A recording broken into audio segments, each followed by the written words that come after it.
Hey, what's up? I'm Jared. You're listening to Suspending Disbelief, episode 3, with my buddy Bryson. We talk about what it means to suspend disbelief and the path to openness, the path to, allowing information to come in and out of your framework or your ego or whatever you want to call it.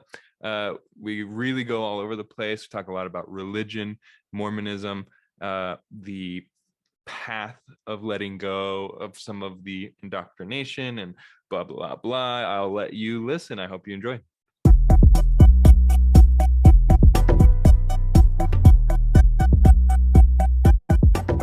Well, I want to just jump right in. I have like a few questions that I outlined, but honestly it doesn't really matter where this goes at all. I want to talk about lots of different things or whatever. You know how it is. We get into a topic and we'll run with it. So I kind of want to just start by asking you, what, if anything, does suspending disbelief mean to you? And I don't know if you've ever like thought about that, and this could be just that opportunity to think about it and talk about it. But what does suspending disbelief mean to you, and how has it influenced your life up to this point? Yeah, so I actually do have a thought. I was coincidentally, before getting ready to jump on this call, this was a thought that was going through my mind because I think it's a pretty consistent, like unspoken theme in our conversations. And I guess the way that I would put it for me personally is I spent a lot of my life, even up into my 20s, mid 20s, sort of scoffing at mystical ideas, like, thinking that all of that new age stuff was just a bunch of nonsense. People aligning their chakras and crystal energies and stuff. But at the same time, I was, living a more religious life, where a lot of those same messages were just sort of being repackaged into different context, but it was like the same stuff, right? Just as mystical in a way. And so as I've sort of separated myself from that, I feel like my mind has become more open to playfully exploring ideas for the sake of the exploration. And so that could mean toying around with the ideas of, it's like, what do these mystical things mean to me? I don't necessarily have to buy into them and think that, like, anything magical is going on here, but I can try and understand what the archetypes and what the messages mean for me. And that can actually make me feel enlightened and more edified when I walk away from it. And so I think that a lot of our conversations have revolved around that. How can we take our upbringing, take all these mystical ideas and sort of explore them and find things that create new meaning? So that's what suspending disbelief means for me, is being willing to explore ideas for the sake of the exploration. Yeah, I like that a lot. What popped into my head while you were talking is this idea that like we were essentially very mystical upbringing. Mormonism, it has like a really hardcore foundation of like mysticism, really, but it was packaged in a way that like exploration wasn't on the table. It's like, no, this has already been, well, for me at least. And I should be posing this as a question. I'm wondering for you, like, did you feel that you had room to explore within that paradigm, within that framework, or was it actually kind of, for me, it was the opposite, where I felt, I think that there was such a hardcore framework, like walls that were boxing me in, that I wasn't able to actually find like a door into the mystical ideas that Mormonism packaged for me. So I like threw it all out, or I just like I couldn't explore it. I'm curious if your experience was a little different. I think you experienced maybe more exploration like in your older age in that framework. So yeah, long story short, what's the relationship to suspending disbelief and like leaving a religion? if that makes sense. Yeah, so I think that it definitely has a framework that it packages. I think that you put that really well, where it says like these are the mystical ideas that are encompassed in, you know, like truth, and you can explore those ideas and learn about them, and maybe grapple with like how they relate to each other. But anything outside of those fences is not true. It's like once you start exploring anything beyond this line, you're no longer dealing in truth. And so it limits your exploration for sure. You'll see a lot of like, you know, I remember being a missionary and talking with other missionaries about all of the, you know, like they'll call it deep doctrine stuff, where it's like the unknowable things about the universe and how you can understand that through the lens of Mormon teaching. So you'll find conversations like that are in a way the same exploration that you and I like to participate in, but they're like safe. Yeah, you have to sort of put on your protective gear before you go out and explore those ideas, and your protective gear is like the Mormon doctrine. Yeah. And what is refreshing about doing it now is that it is pure exploration without any presupposition for what is true and what's not, because I have no idea what is and what isn't. And that allows for really pure exploration of ideas, and you can just sort of take stuff, leave stuff, doesn't matter, and you can walk away from it without it being a big deal. How easy was that for you to start doing that? Like, how easy was it for you to essentially let go of maybe this, I guess, like in context of personality type, which I don't want to go super into, but you're an INTP, which is introverted thinking with a secondary function of extroverted intuition. And what we're talking about now is pretty much like a unbiased perception of new ideas. Like extroverted intuition is very, very open and explorative. In fact, like Personality Hacker, they nicknamed it exploration, right? Like it's all about what ifs. It's enjoys and is enriched with the openness of letting go of your framework or allowing new ideas to come in and update your framework. And I'm curious if that process was kind of like did you feel like you slowly developed that openness since, like, let's say high school, or was that something that you kind of felt like a switch? And like for instance, was it one day you woke up and you were like, I don't know shit, like I don't know anything, so I can be open? Or was it like just a slow process of slowly realizing you don't know anything? Does that make sense? Yeah, it's a good question. I don't know if I know the answer, but what I can say is there have been periods in my life where I maybe was a little bit more arrogant. And I think in those periods I was also less emotionally mature and maybe even less emotionally healthy. And in those periods, I felt like protected in my knowledge and understanding of the things around me. And I feel like as I have embraced like doubt and embraced the acceptance that I don't know much of anything about anything, it has also been in line with when I feel like I am the most emotionally healthy and the most happy. So maybe even now it might be sort of a thing that can wax and wane, where it's like some days I'm feeling more emotionally healthy and I'm feeling happier and more in my skin, and then other days maybe not as much. And I feel like my willingness to explore playfully is tied to my mental well-being. Yeah. No, that's huge. I think as we move into a more let's say like fight or flight like place, or like insecurity, your ego hardens. Like that's like the function of the ego essentially, is to, it's like, oh, we're in danger, like don't allow any new information in. And that's like this, you see it with alcoholism especially, which is really interesting,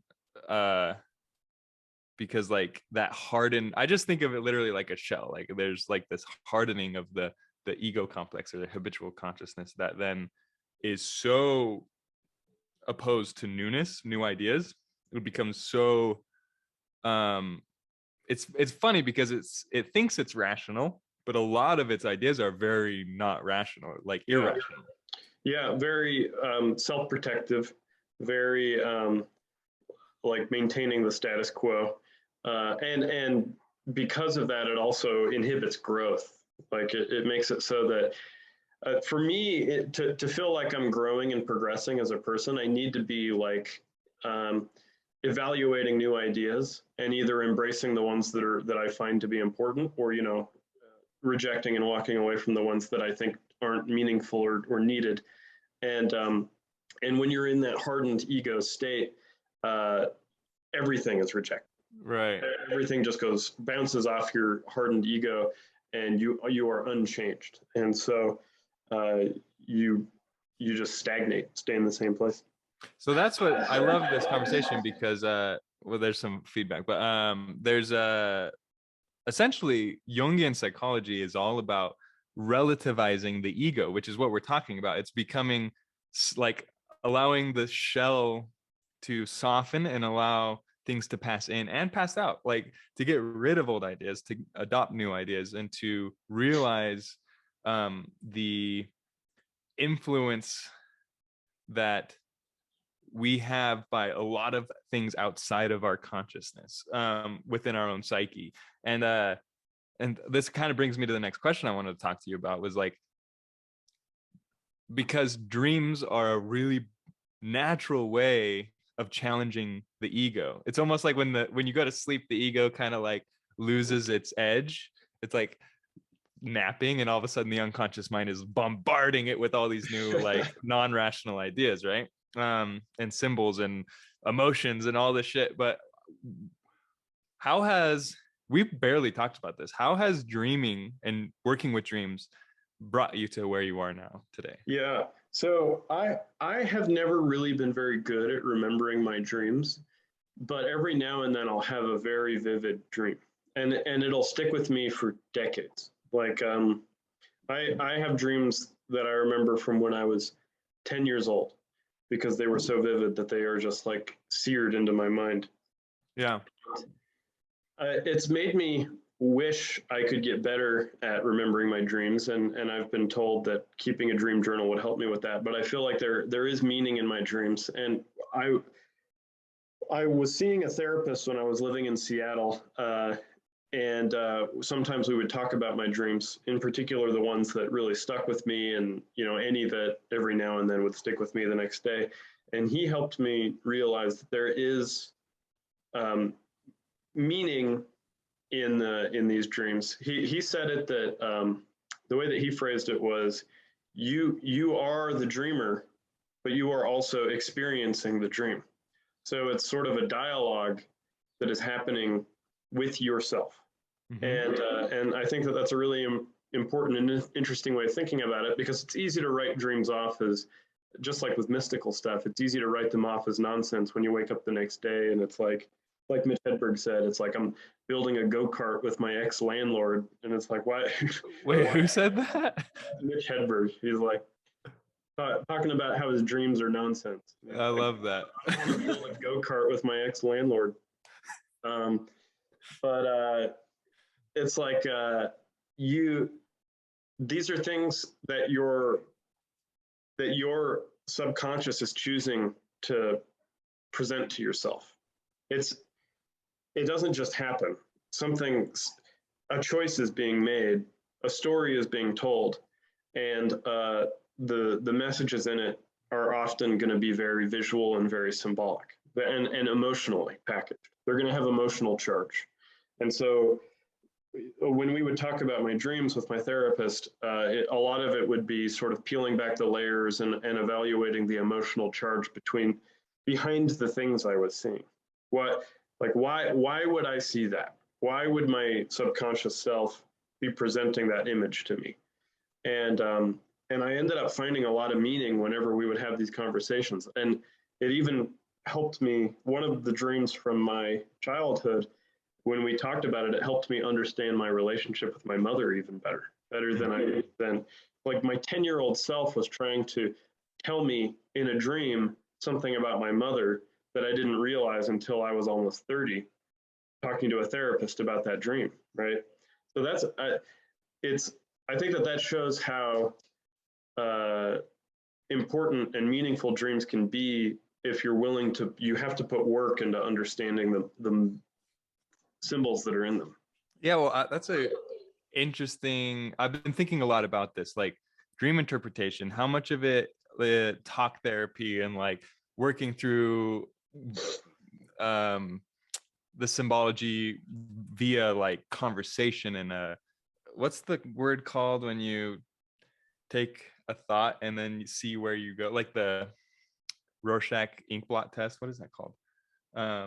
You know what I'm talking about, but like yeah, I don't know the phrase for it, but you're just sort of exploring the idea. Yeah, association is what Brittany says. Okay, yeah, word association, exactly. Yeah. And how important or how beneficial is that versus embodying the actual emotional charges behind the symbolism, and how do you need to do the association to get to the emotion, or can you like bypass the word association and like the more rational I think like left brain, like analysis, like breaking things apart aspect of it, and just go straight to embodiment? Like with your experience, was bouncing ideas off and like actually exploring and associating with the symbolism super important, or was it more the embodiment, or both? Well, so I think the only way that I could figure out what those messages meant for me was to explore them. And in the medium for that exploration was a conversation with my therapist. And so, you know, I don't know that there's a right answer here, because, you know, everybody, you know, somebody who's really experienced with their dreams and who really knows themselves and really knows their subconscious might be able to wake up from a dream the next day and immediately analyze it, go, oh, that's what all these things meant. That was a really interesting and meaningful dream, and maybe even take meaning from it that they can incorporate into their ego and help adjust the way that they live their life and the way that they view reality, which I think is the goal of some of these messages in these dreams, is to penetrate your ego.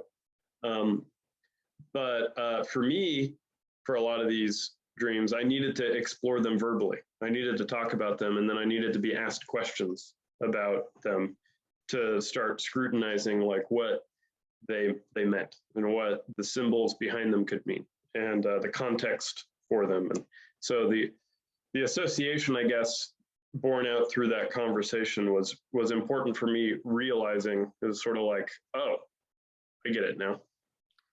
Yeah, that makes a lot of sense. I think as you're talking, I'm like, okay, well, your flow state, your driving function of introverted thinking is that, versus someone that might be using that in like a third function, like a little bit weaker, less less developed, and more maybe black and white, and easier to dismiss. Anyway, I find that really important, actually. Like, I'm glad that you brought that up, because I think it really is kind of going to depend on each individual person and also the dream itself, because I think I'm assuming, or the question assumes, that dreams are all kind of showing up the same way. Yet in my experience, dreams, some of them want to be analyzed and some of them want to be embodied. It's kind of interesting. Yeah. Yeah, and it may be true that not every dream has that same meaning that's being packaged into it. Like, just like how in reality, I like to explore ideas. and I like to talk about ideas. Maybe my subconscious is also just sort of throwing things against the wall and seeing what sticks. And every now and then, you have dreams that are just that, right? Experiments. Yeah. And so maybe those ones don't require as much analysis. Maybe you can walk away from those ones and go, nah, those ones didn't really mean as much to me. Yeah, junk mail. Yeah, that goes in the spam box. Yeah, I love that. I've had like 15 things pop into my head that I want to ask you, and then I just have forgotten all of them, which is really frustrating. But when it comes to something you said about penetrating the ego, there's that. Well, I kind of want to go back to this Mormonism. I've been thinking a lot about, and I made a couple TikToks today about, and have been talking to my therapist about the axioms of like idealism and perfectionism in Christianity, as well as AA, and as well as obviously American or like Western culture, of this idea that it's like manifest culture, right? Where it's like manifest the best life, like only think about positive things, and like who you're going to be. And especially with like a relationship or like a partner, it's like manifest the type of person that you want in your life. And all of these things I've used to get where I am now, but now I feel like it's getting in my way of actually being present and enjoying what it is. So like I was talking to my therapist, and I was like, yeah, I'm trying to figure it out, what it is I want versus what it is I need. And he was like, well, what about what is? And then I jokingly said, shut the fuck up.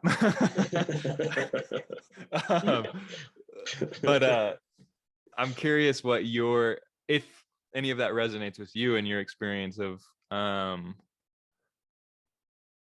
guess, like your relationship to Christianity and like the core ideology. How would you say that? Anyway. Yeah, ideology. Well, I think my head is going in a lot of different directions, because I think that is actually like I think that's a profound question, and I think it makes me think of a lot of different stuff. I guess to organize my thoughts in a way, the first thing that comes to mind for me is like, you and I are really interested in mystical stuff, and a lot of this like manifestation, hustle culture type mentality that is really popular these days, that sort of seems to come from that book, The Secret, where it's just like, make reality. You just have to make the universe know what you want, and then you'll want it. A lot of those ideas are just prepackaged, like mystical hermeticism, which is stuff that you and I find really interesting, that basically says like, we are components of the universe, we are locked into it, so we have more control over it than even just our actions, right? Like we are, in a way, we are the universe. We're just we're the animus of the universe. We are enacting its will, and which is an interesting idea to me. And so in a way, it makes me think like, yeah, you can exert your will in the world and make things reality out of your thoughts. That's the nature of being alive, and that's what's exciting about being alive, is that you have control over things in ways that we don't really understand, and we don't really know why. So that's fun. That's exciting. You can make your dreams come true and all of that wonderful, beautiful stuff. But I also think that a lot of times that people take that mentality and that culture to be like, oh, well, I want a Tesla. Oh, I want money. Oh, I want a hot girlfriend, right? And then it's like, well, wait a minute. Now you're taking this like really mystical, interesting idea, and you're grounding it in very base primal desires. To me, these are like basically the desires of your inner monkey, like, I want nice thing. I want hot girl. I want, like, I want to be king of the jungle. Right. And I think that there's a big part of me that thinks like that stuff is just that. It's like very grounded in the physical world, and it doesn't really mean much because like everybody says, when you die, you can't take any of it with you, right? So what does it mean if you got a Tesla? Not really anything at all. So I think bringing it back to the prepackaging of Christian ideas, Christianity does a really good job of saying of separating the temporal things from the spiritual things. So it's like, hey, you can manifest your reality through choosing to become a disciple of Christ, choosing to accept him as your savior, choosing to go on a path, particularly in Mormonism, choosing to go on a path that will lead you to return to his presence and become more like him in a literal way. And it's like, okay, well, I can manifest reality for these spiritual goals. But that's that framework that we were talking about earlier. It's like, hey, this is what's allowed for you.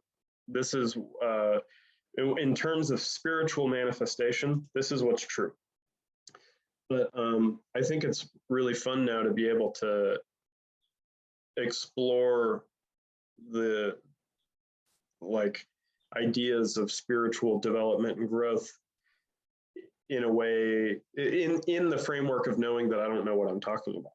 I don't know what happens after I die. Nobody does.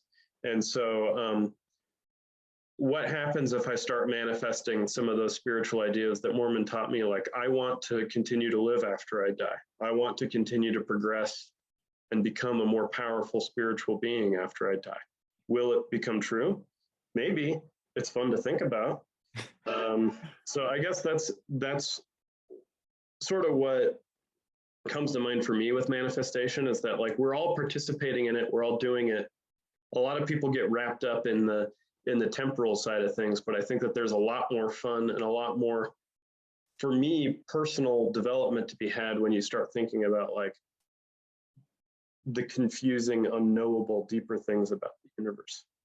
A lot of that probably sounded like nonsense, but for me, it's a really important way for how I live my life. No, it's interesting. I think it felt like I'm trying to actually work it in my head right now, but what you just explained is like what I have my talons and my teeth sunk into as well, which is this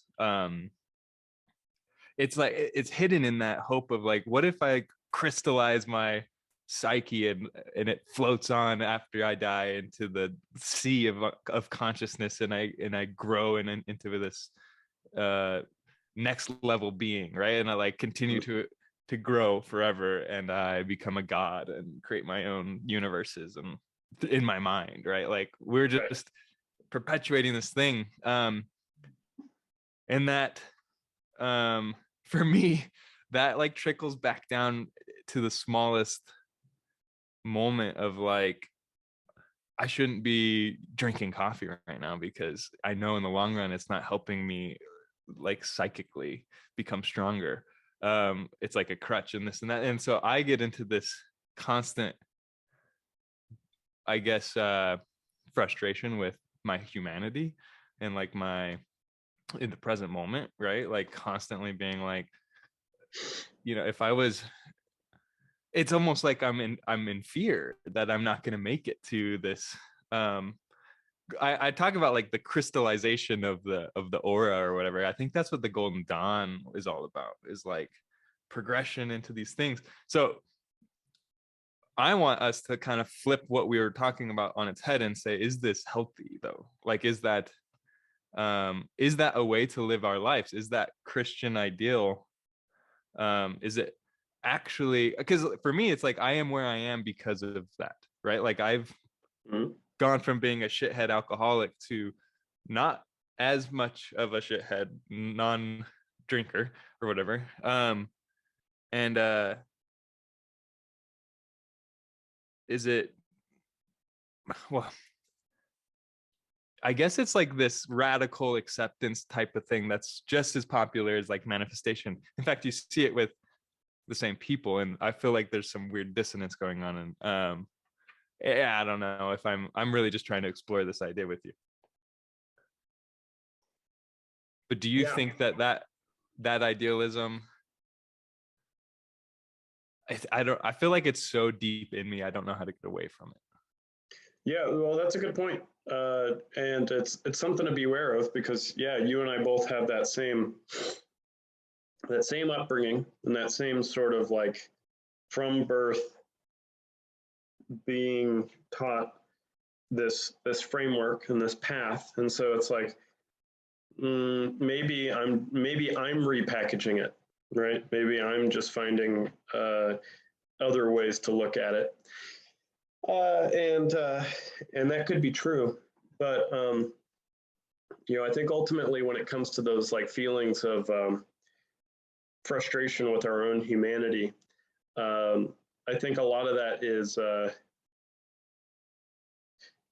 I guess my mind is coming back to doubt and recognizing that we don't know anything. It's like, yeah,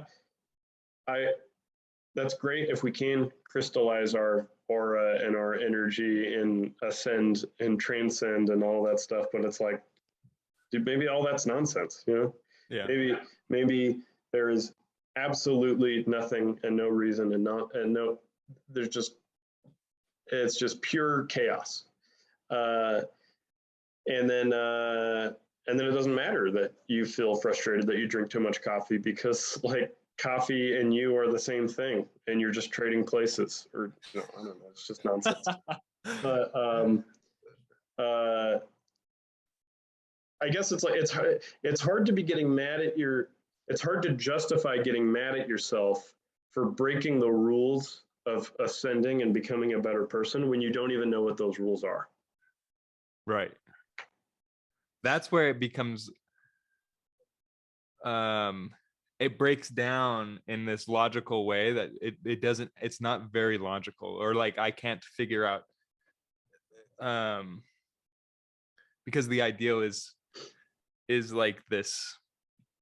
It's similar to like a song. I hear this symphony and I'm like, okay, I'm gonna make that symphony, and then I play it on the piano and it sounds like a whole different song, but it's like my effort at this ideal.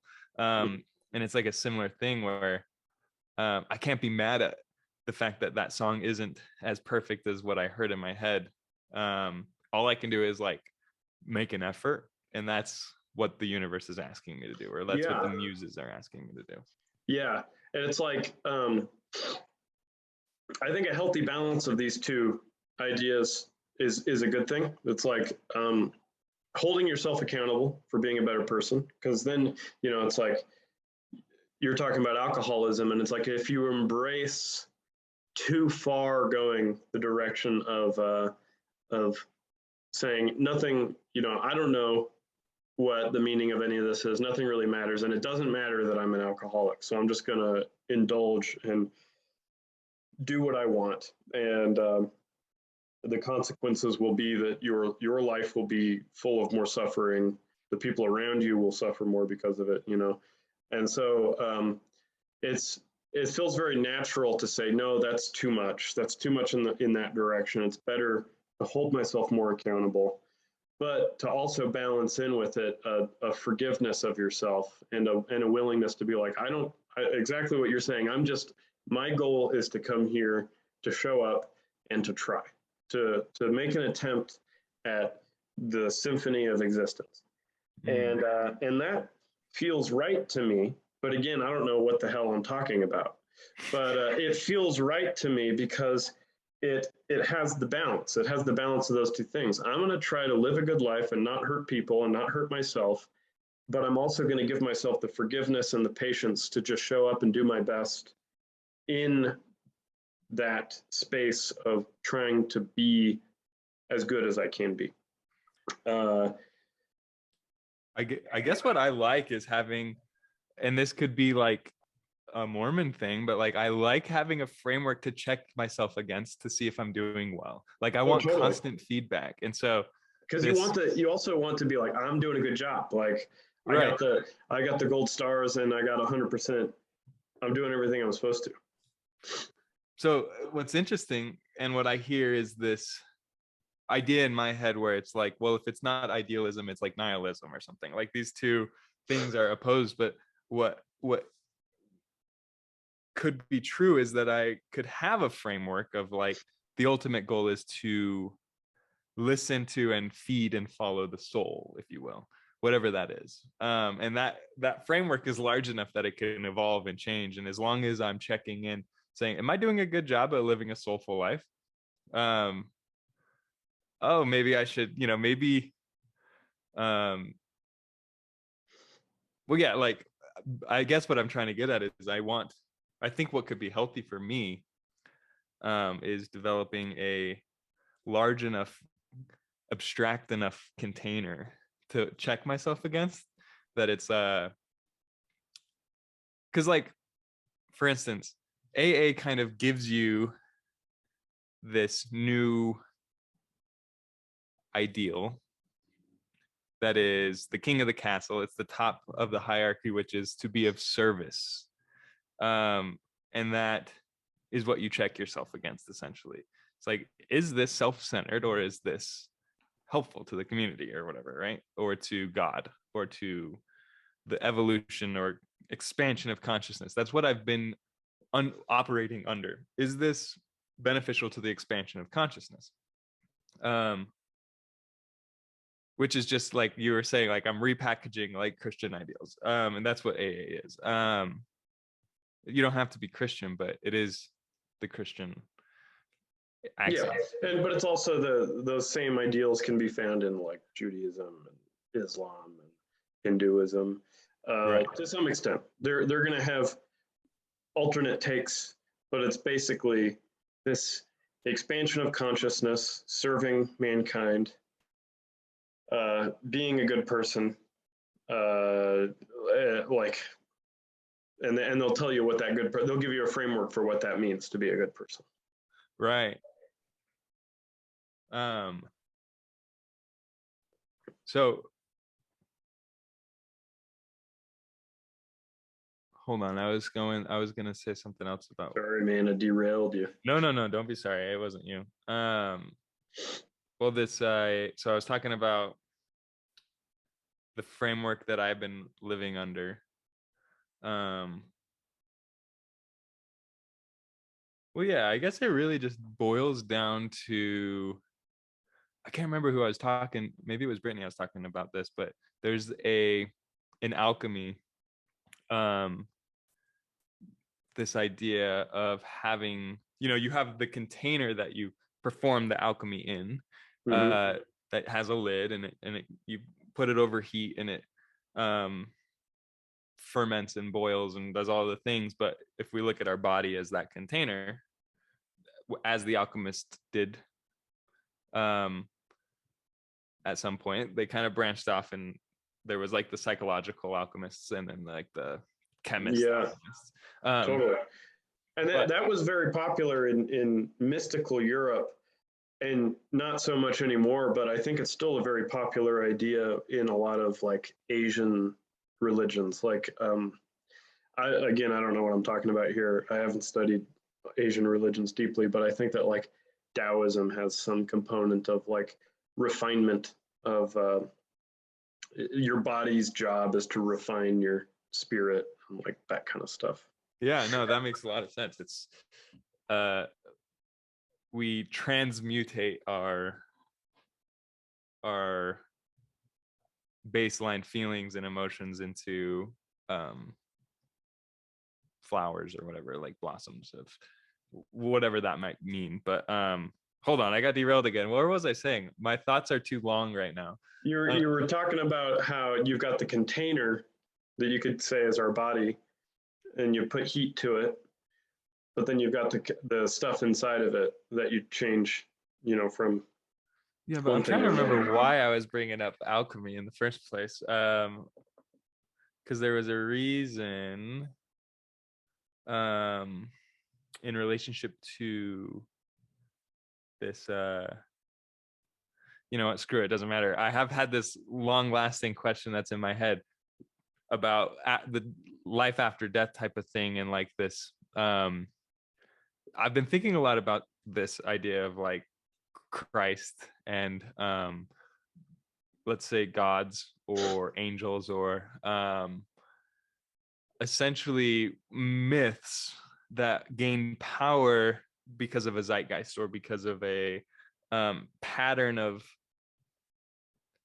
energy. So like Batman, you know, and Joker right now, like there's this cultural significance to them, so they start to exist in our unconscious, like in the soup of the collective consciousness. And that the stories take on meaning in our cultures. So like when you talk about Batman to a stranger in the street, they're going to have more or less the same connotations and the same ideas about this guy and what he represents and his everything cool he does, but all of the problems with him. It has a very real presence in the culture, and that's basically what, you know, on a deeper level, things like Jesus or Muhammad, they occupy a similar presence. This like an understanding of who they are, what they do, what they represent, and why they're meaningful. Right. So just people buy into them differently. Yeah. So what I've been thinking about though is like, at what point does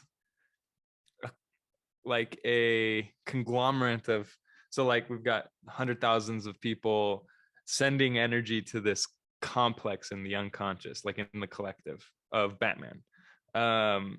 It's an identity or an ego. At what point does it become like autonomous and actually be able to like at what point does Batman manifest into a real human? Yeah, when someone decides I'm Batman. Is that all Jesus did? I don't know. Yeah, I don't know the answer to that, because, you know, Jesus was the fulfillment of an Old Testament prophecy.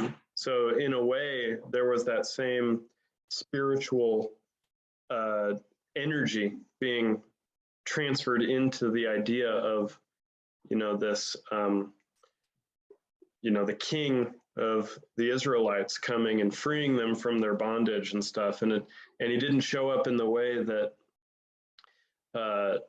this is the Christian side of the story, obviously, but like he didn't show up in the way that the people at the time thought that he would. They thought he would be a very literal destroyer of bonds. He would sack the Roman Empire and help the tribe reclaim their homeland and you know, be in charge of their own destiny. And instead, Christ, as the Christians see it, showed up as a spiritual savior who didn't care about the physical occupants of, you know, the Romans, and didn't challenge them, but instead came to try and free people spiritually. That's sort of the role that he played. And so if you're talking about something becoming myth and then becoming a reality, Jesus is an interesting example because it didn't happen the way people expected. In fact, it happened in a way that they found very disappointing. They were like, no, there's no way he could be the savior and the king of the Jews, because he hasn't done anything to free us. Right. Sorry, there was an ant. I got distracted for a second, but well, that makes me think about I bring this stuff up because I'm so curious about whether Christ, let's say, that complex or the prophecy that Jesus embodied, it is how I look at it, whether that is still fed as much energy as it once was 2,000 years ago, and whether or not that lack of popularity or progressive lack of popularity is feeding into another complex, let's call it.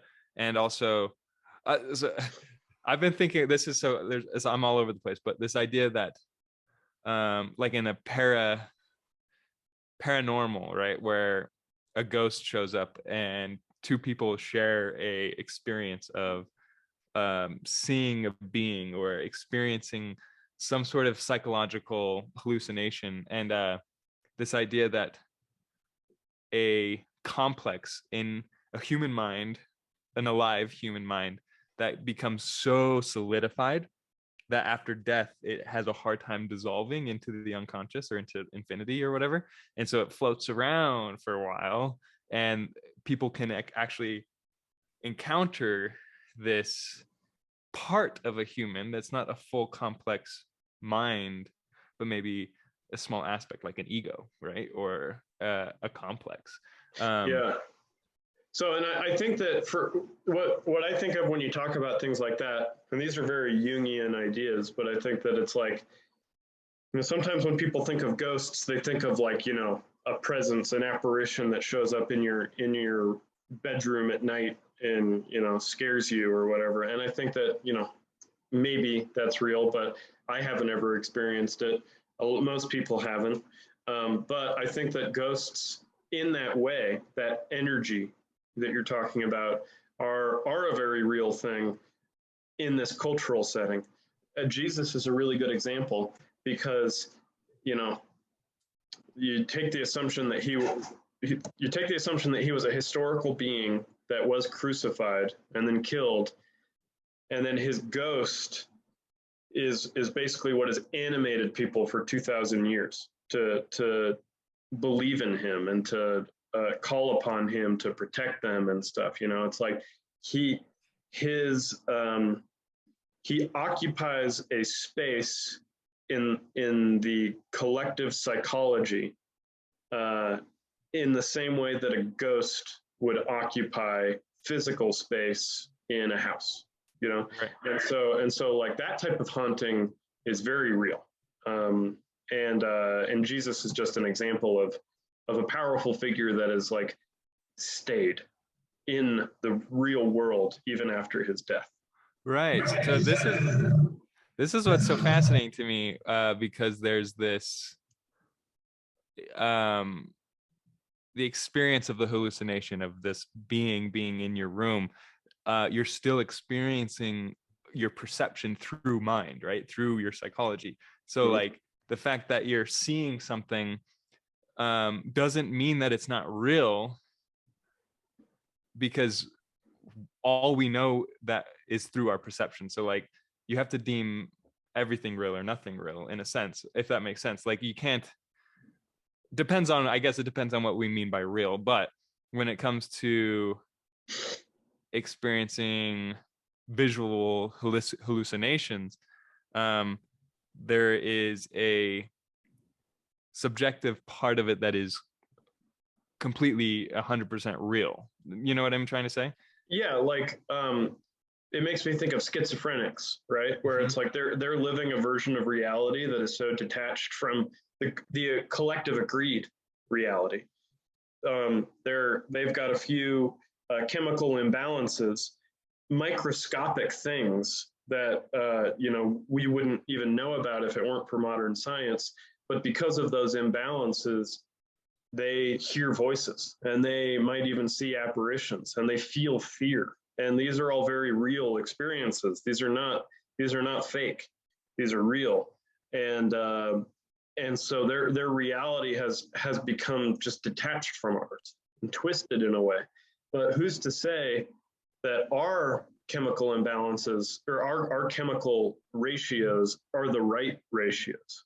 Who knows what stuff that we all collectively experience that might be, in a way, hallucinations. Yeah.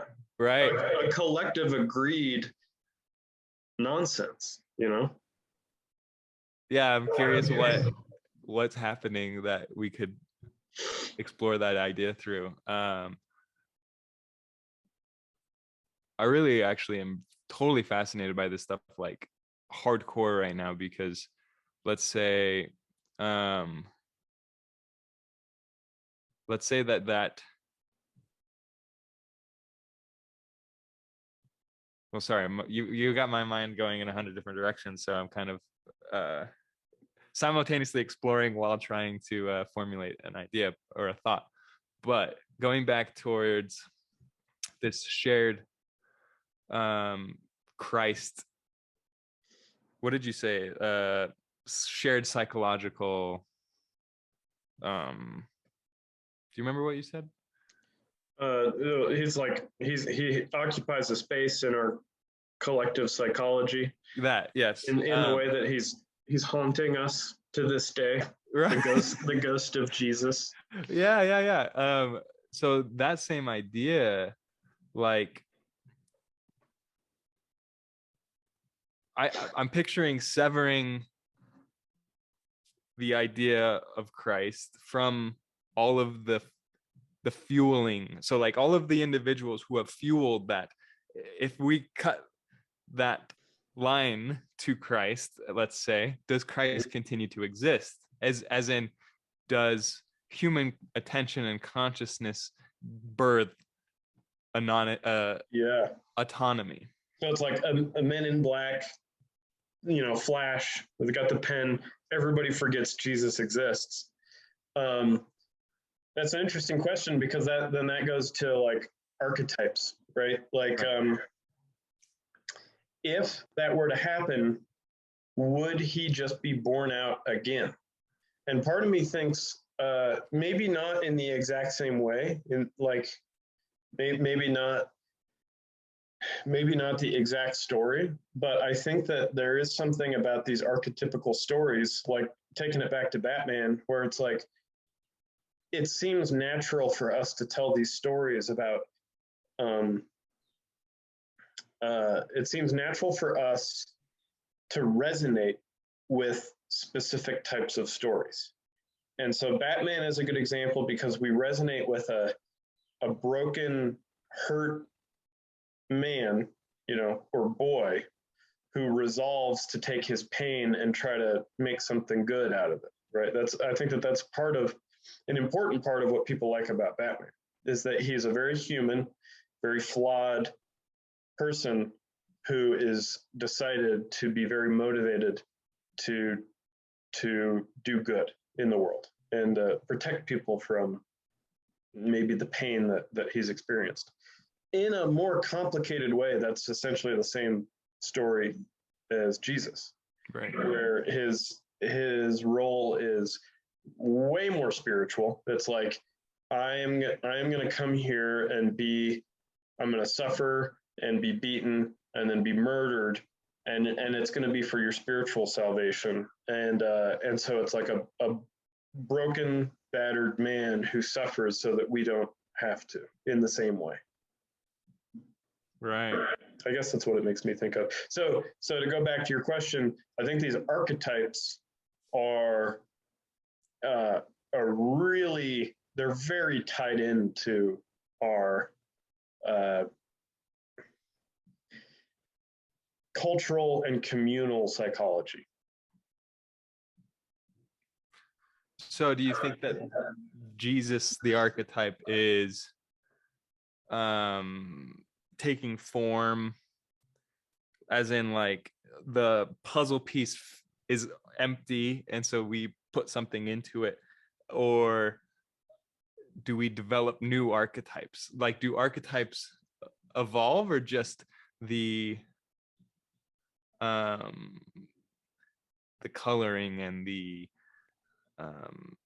actual story that is expressing the archetype, that is what evolves? Does that make sense? I'm really like, yeah. I want your insight on whether or not there are conscious beings floating around in our collective psyche. Yeah, well, so I think it's a chicken or an egg thing, right?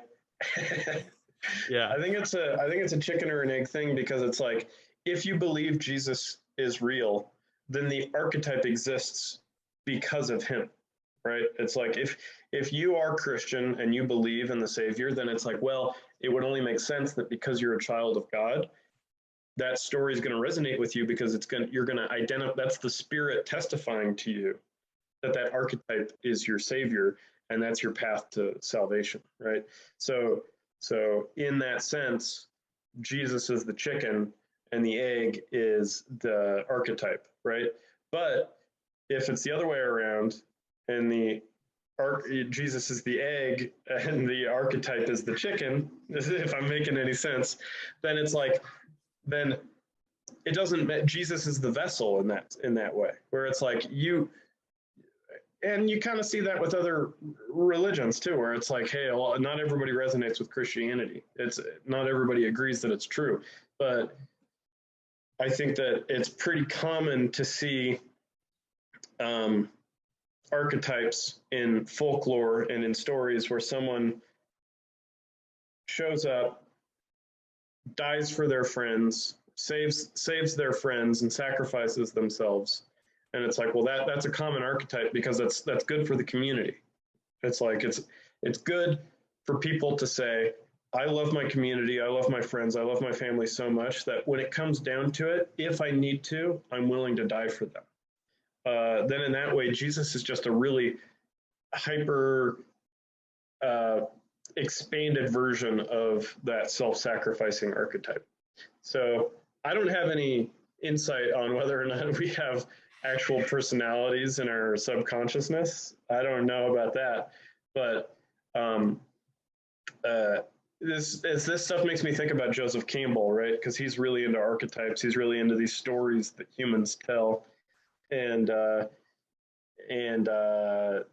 you know, he'll say that like you see these archetypes all over the place. You see them in movies, you see them in stories, you see them in old folklore stories, everything from Star Wars to Jesus to you know, like King Arthur stories, things like that. They show up everywhere, and we're all just repackaging the same themes with different characters embodying ideas. And I think that it's fascinating. I think that it's a way, storytelling is a way for us to communicate through generations, communicate ideas. And I think that it's really important. But at the end of the day, do I know if like it's pointing towards a spiritual truth or not? I have no idea. I don't know. Yeah. No, I love the what you're just talking about, like with Campbell, and you know, like the hero's journey especially is so easy to see with, like, you just look at like Harry Potter, and then you look at, well, I guess nowadays I'm trying to think of what would be in that place, but like Harry Potter was kind of our generation's Star Wars, and Star Wars was the generation before us, and then you have, there's probably something every 20 years that it just really stands out as being like the hero's journey, right? And well, and even like Marvel movies are a good example where they synthesize the hero's journey to its beats every single movie. Yeah. It's like you have like they're in their comfortable steady state, you know, they're at the village, they're surrounded by the people they love, they're called to action, they, you know, so they have to leave their place of comfort, they're challenged, you hit their low point where it's like, okay, either they break or they resolve to collect themselves, maybe sacrifice on behalf of their community, and then that gives them the power to rise up. They have their arc, they've learned something, they defeat the bad guy, they come back with their new knowledge, and they're better for it. Every single Marvel movie follows those exact same beats every single time. Yeah, I kind of find it boring in a sense, but when it's that formulated, it's pretty boring. Right, I like some depth and layers to it. That's what was so fascinating about, what was it, the Green Knight, or the Green, is that what it's called, the Green Knight? Yeah, the Green Knight. Yeah. There was something, I heard a myth about a fox that shows up that pulls, I can't remember what the myth was, but it reminded me of that movie when the fox shows up, when he's still in the water after diving to get the skull of that woman, and then the fox shows up. Do you remember what I'm talking about? Anyway, yeah. That's not a conversation for right now, but so that Oh, I was thinking about my nephew who's pretty heavily autistic, and his latching onto Marvel and DC and like his um moral development and ethical development that is um purely based off of these comic book superheroes. I find that like there's something really important that's going on there, like this latching on to archetypal truths that a mind can orient itself based on those truths, if that makes sense. That I think you see this in um someone who's autistic. Like there's something very, very like loud about it happening, where you can actually witness it, where like these axioms of their identity and of like their decisions are all built on these archetypes, but I'm assuming like we all do that, right? Like, but we probably did that with religious stories that nowadays people without religion are still building on those same archetypes, still Yeah. building their ethical and moral compasses on those archetypes.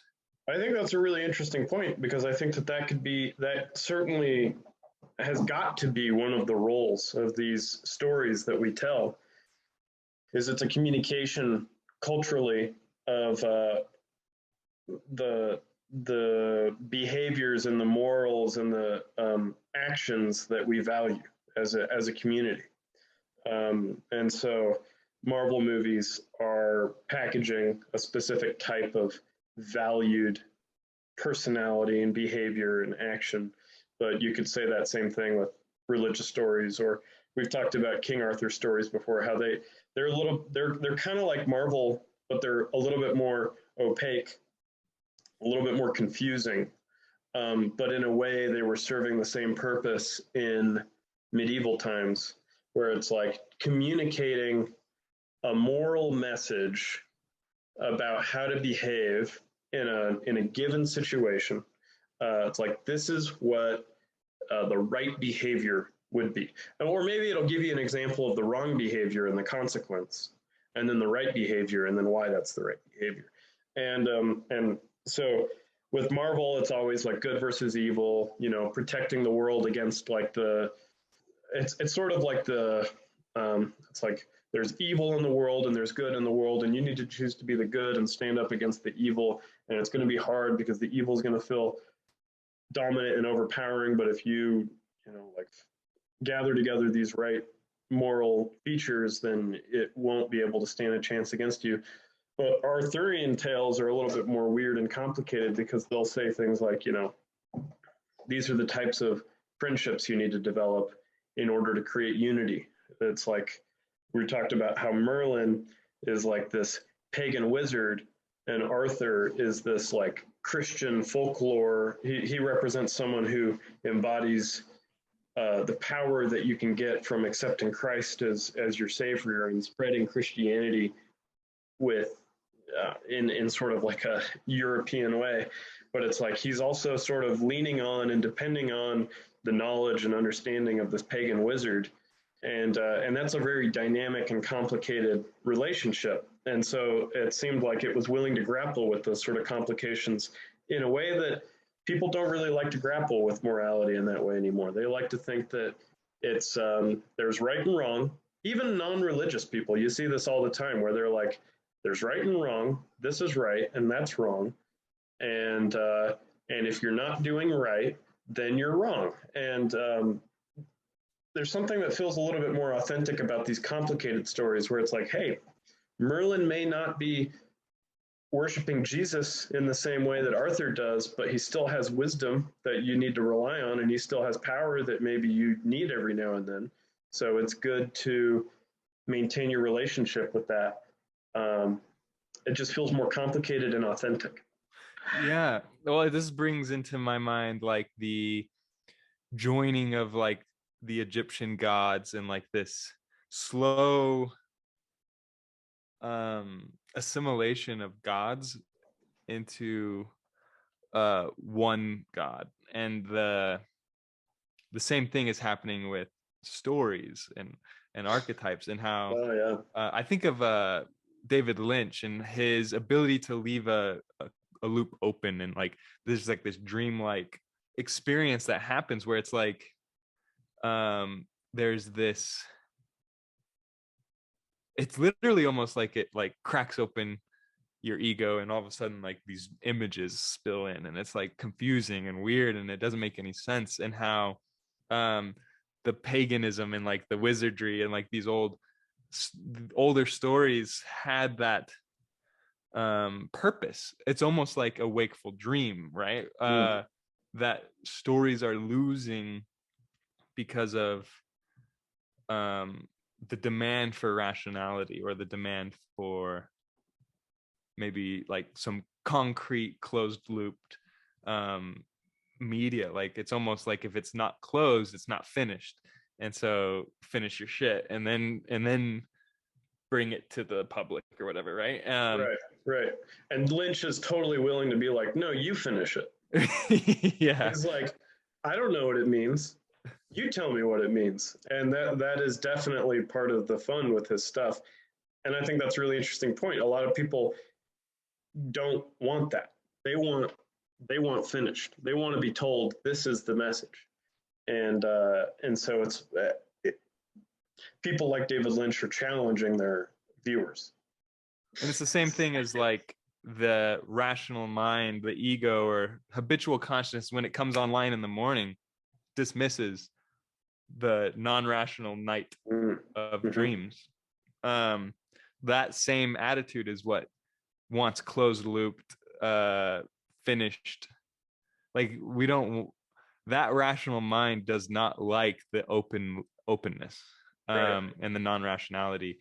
We want timelines, and we want starts and finishes, and we want these things. But for some reason, this feels related to paganism into Christianity to me, where there's like this openness to like God's having evil and good in them, right? Like this it's almost like I'm picturing in my mind an oil spill that has all of these little tiny dots, and then over time it slowly grows into one big oil blob. Sure. But that, like, that's what's happening with our mapping out of the psyche, like of our inner world. Paganism I think of as just the mapping out of the inner world, and like the simplification of that has simultaneously distanced us and helped us to become more unconscious of the complexity of our inner worlds, and the complexity of good and evil in like the polarity of like each individual thing that builds us up. Like we look at it as one planet with the north and a south pole, but in reality it was like this huge solar system with thousands and millions of different south and north poles, you know, and they're all like interacting with each other. Yeah, so you're talking about like Egyptian gods, and it makes me think of like how when you know, according to the history of like mystical things like Hermeticism and Gnosticism and stuff like that, a lot of them will point back to when Egyptian gods and sort of the Greek pantheon, people started realizing like, oh, these gods, these cultures weren't necessarily interacting in a meaningful way, but they developed a pantheon of gods that basically match each other. It's like this god equals this god, more or less. This god equals this god, more or less. And so like, and that's where the term Hermeticism comes from. Is it's Hermes, and is it Thoth? Yeah. Is the equivalent Egyptian god. They were like the same guy. It was like the messenger of the gods. His role is to come bring truth down onto earth, or to, you know, bring their message wherever. And he's just this like intermediary type role. And so, but they basically were like, oh, these things are the same, So you mix them together, and like you were saying, it's sort of a mapping or a projection of these components of the collective spiritual identity. It's like this. This is how I express these spiritual ideas, and this is how I express these spiritual ideas, and it's been synthesized into one God, the creator of everything, the source of truth and light, and he's our Father, and we're his children, and we need to rely on him to I don't know, for our salvation.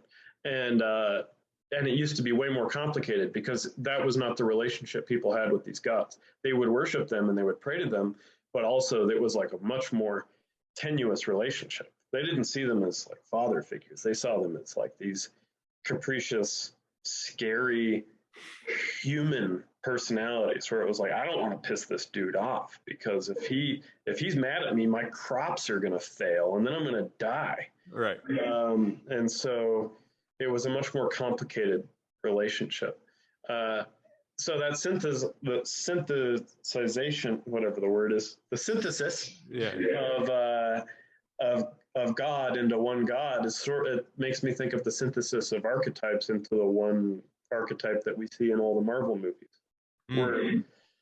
We're not comfortable with these types of closed loop or open loop relationships with these gods. We want a closed loop relationship. We want to be told what truth is. We want God to say, this is what truth is. This is what your paradigm is so that you know what your path is.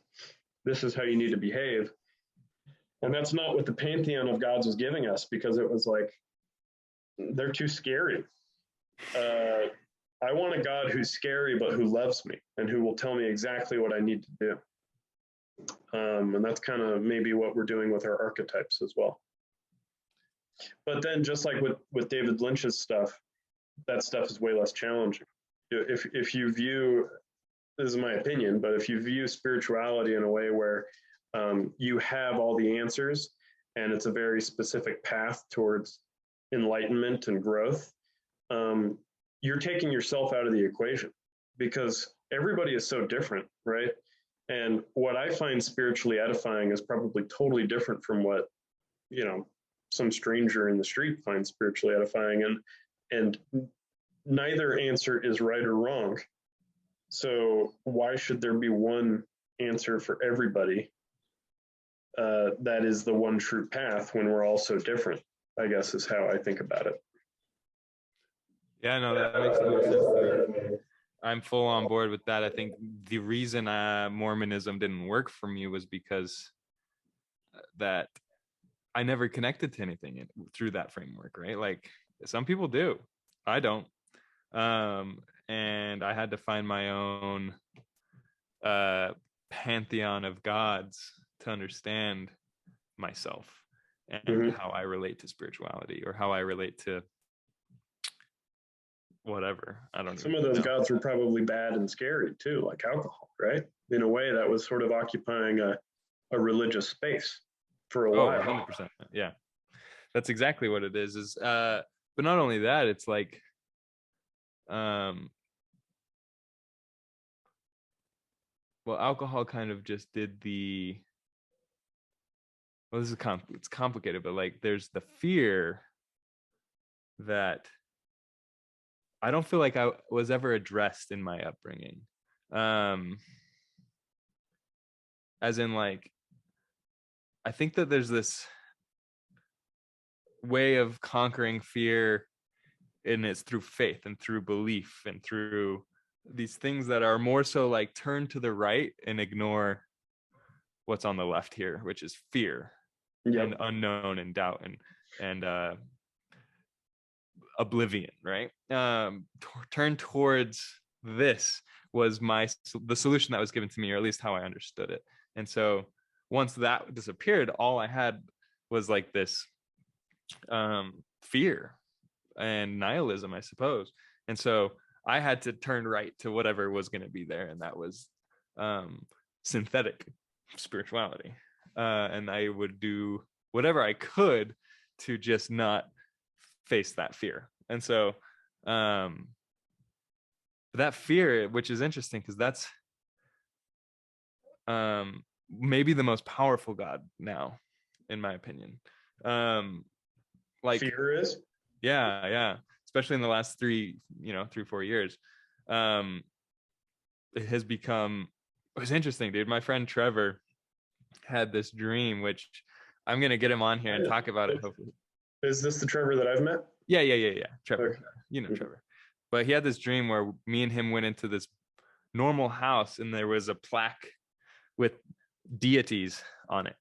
And like Yahweh or like Jehovah was at the very bottom of the powerful beings. And like the top one was like this demon of fear. And we like went upstairs and there was people who had like wasted away, who had been like their soul had been sucked, but then there's people who like became in cahoots with fear, but they were like terrified, but they like had like this gang, of like it was very super interesting. But we've been talking a lot about spooky dream. Oh yeah, super weird. And there was a beheaded man whose head was screaming, and super. Trevor has some crazy dreams, dude. Trevor's got some. It's fun. It's very fun. You gotta bring him on here and talk about dreams, dude, for sure. It's very fun. But then we came to this idea of like, fear living in the cerebral mind, and like how there's almost like this danger of getting too close to or too deep into the mind, into the cerebral, bodiless thinking, which is interesting. It's probably totally different for you though. There's probably comfort, and not even comfort, but like a spiritual nature to rational frameworks and whatnot. Do you know what I'm trying to say? Yeah, well, it sounds like what you were saying is maybe the fear of diving into your own psyche, right? Maybe, I don't know, maybe I misunderstood, but like, I don't know that, like, I'm sure to some regard, maybe I have that same fear, because like inside of all of us is a lot of unknowable things. Some of those things are maybe scary, like the shadow, I guess, is like a Jungian way of saying it. And an important part of Jungian analysis and growth is like you were talking about earlier, is allowing your ego to be permeable, but most importantly, incorporating into your ego the aspects of your shadow that you have sort of buried, that you have, and some of those things can be very, very scary. So I think that that's probably an experience that's human, being afraid to explore things mentally and emotionally about yourself. But I think for me, my personality type is definitely very heady. It's definitely very like lost in my own thoughts sometimes, my own ideas and opinions about things. And like we were saying at the beginning, I am most healthy when I'm willing to challenge those thoughts and playfully have fun with expanding them and bringing in new stuff. And so in that way, I'm sort of spending a lot of time with myself. But that feels very different from something like shadow work, because I'm playing with ideas and I'm playing with things, and they're swirling around, and I'm grabbing things and checking them out and then letting them go back and swirl around. But if I'm talking about like self-analyzing and doing the painful stuff that comes with that, that makes me think of therapy. And it makes me think of like when you have to start challenging your morals and your personality and components of what you consider to be yourself, that's scary, and that can be very painful. And I think that that's true for everybody. Yeah, no, that makes sense. Although I could let you keep going because I think that there is like this personal level of fear. But I was also, in reference to that dream that Trevor had, was talking about like the collective fear, and also the the fear of death, like the fear of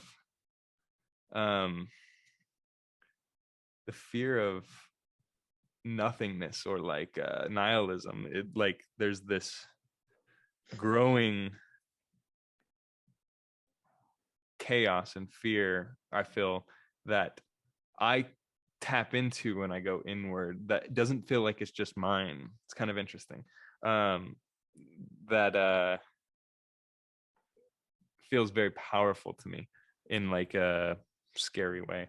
But I don't even actually want to go there right now. Yeah, well, that is a big, deep conversation that relates to, you know, media and current events and power structures and politics and all that kind of stuff. And that is a very that's probably a, if you were to want to talk about that, that would be a dedicated spot or podcast. Yeah. Yeah.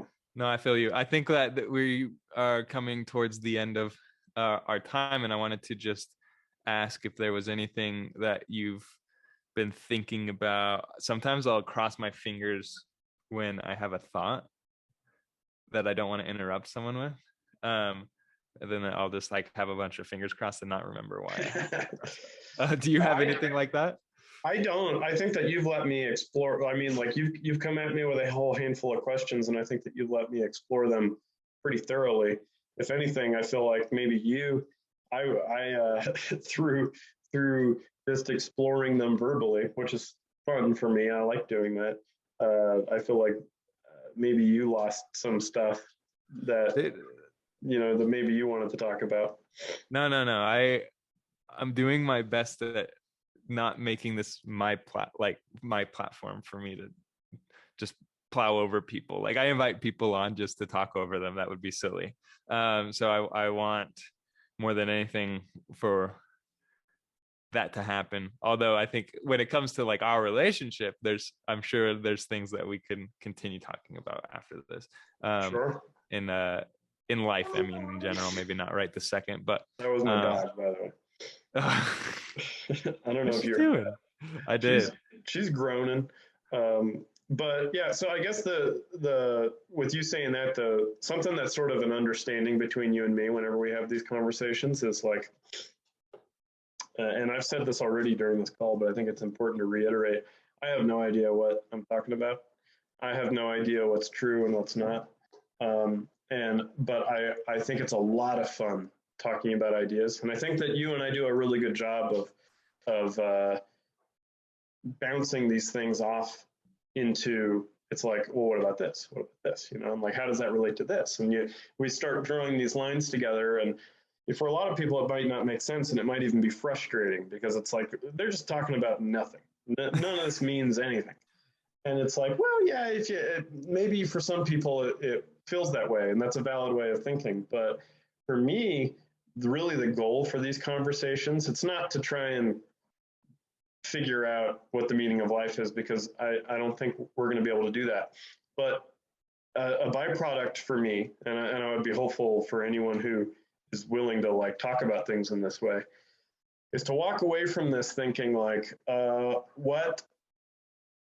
what can I take from this conversation, the symbols and the meanings behind these symbols, and what can I take from any of that stuff that might make me feel more motivated to be energized with my life, to be motivated to show up and contribute and to be of service, like you were saying earlier.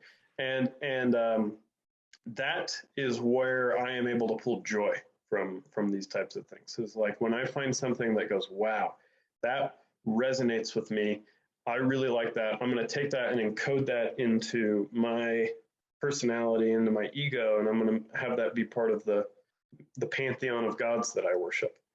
Yeah. I was going to say a very similar thing where it's like, I can completely understand that people think we're just on here wasting our time and whatnot, but there's this aspect of like a spark of energy, real energy that I feel by having these conversations where I leave here more alive than I came into it, and that's,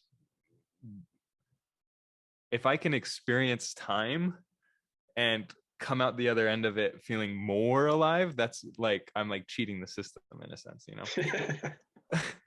Yeah. And I like that. And I think there will be people that, I think most of the people listening to this will probably not make it this far without having at least some interest in abstraction and extroverted intuition, introverted thinking, those types of some introverted thinkers will hate this though. Oh yeah, Like definitely. if I were listening to this conversation 15 years ago, I'd be like, these bozo hippie losers, like, don't know what's real. Like, Yeah. That's really one of the best and most fun things about you and your ability to have conversations with me is like I can, it's almost like I'm exploring your mind by I say things and I can see how they respond, and there's never really hard surfaces, if that makes sense. Like there will be things that will bounce off, but then you'll be like, well, I felt that too, so let's look at that. You know, like let's look at what just bounced off of in my psyche that felt like hard structure. And so you're using our conversations as an explorative inner, like, oh, that my reaction to what you just said is intriguing, let's look at that more, you know. Like there's like this, I think I don't know if I even do it as well as you do it, but there's this update that's happening that is like very present, if that makes sense. Like it's a yeah. very present experience, where there's actual growth happening through conversation. And that I think is hard to come by, and like something that you hold on to, you know, in life. Yeah, well, thank you. I appreciate that. I think that part of why I enjoy our conversation so much is because you are really good at throwing those ideas. It's just like you're able to gather up through the things that you do and the conversations you have. You're able to gather up these ideas, and then you come at me and you're prepared to sort of challenge them, challenge the inner frameworks that I have. So it's a lot of fun for both of us to have these conversations, and I appreciate them. Yeah, hell yeah. Well, let's be done. I appreciate you taking an hour and a half, and I love you, and I hope I probably will see you soon. Yeah, back life. at you, buddy. Love you. Love these conversations, and yeah, look forward to talking again soon. Cool. Peace. See ya.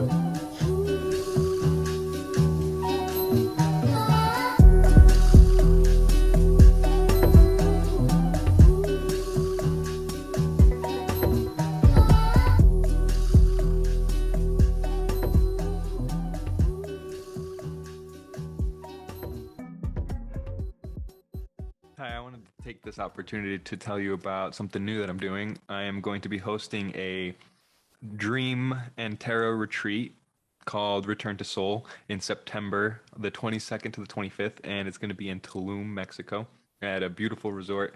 We're going to be on the beach. I'm having 10 spots available starting, well, it's open when you're hearing this probably.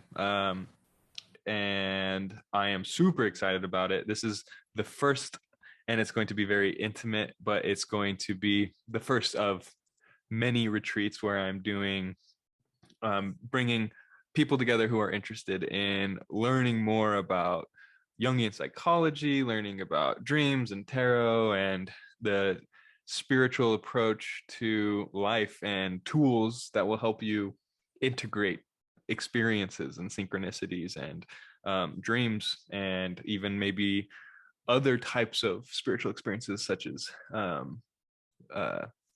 entheogens and psychedelic medicines and stuff like that. So super excited about this. I'll put a link to the booking site in the description, and I hope to see you there.